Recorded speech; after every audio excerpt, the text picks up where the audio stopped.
नमस्कार जय जगन्नाथ पुणी थे स्वागत करुच्ची आप प्रिय चैनल स्टडी विथ माइंड जो थे आज आम देखा ओडिशा पब्लिक सर्विस कमिशन तरफ आपर पीजीटी ग्रुप बी पोस्टर जो एग्जाम होता है रिटन एग्जामिनेशन होगापी जाऊँगी तार डेट आसी जाइए तो काइंडली डेरी नक वीडियो देखा जो द्वारा कौ डेट्रे हो तार आप जानीपारे जोटा रोचे आप पोस्ट जो पोस्ट ग्रेजुएट टीचर तार नोटिफिकेशन तो डेरी नक वीडियो स्टार्ट करवा तो देखिए यहाँ हूँ नोटिफिकेशन जोड़ा रही आपर इनफॉरमेशन ऑफ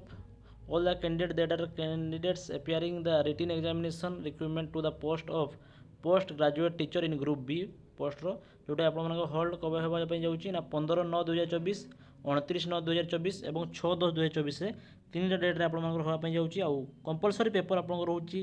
जनरल इंग्लीश और जनरल नॉलेज आउ सब सब्जेक्ट वाइज पेपर आसो तो ठीक अच्छे एडमिट कार्ड से ये रिलीज करेंगे रिलीज कला मैंने आम वीडियो माध्यम जनइबू तो आम सहित जोड़ी रुहतु एमती नुआ नुआ वीडियो देखापी वीडियो भल लगे कमेंट माध्यम जनइबे कौ रिलेटेड वीडियो आपने चाहते ओके धन्यवाद जय जगन्नाथ।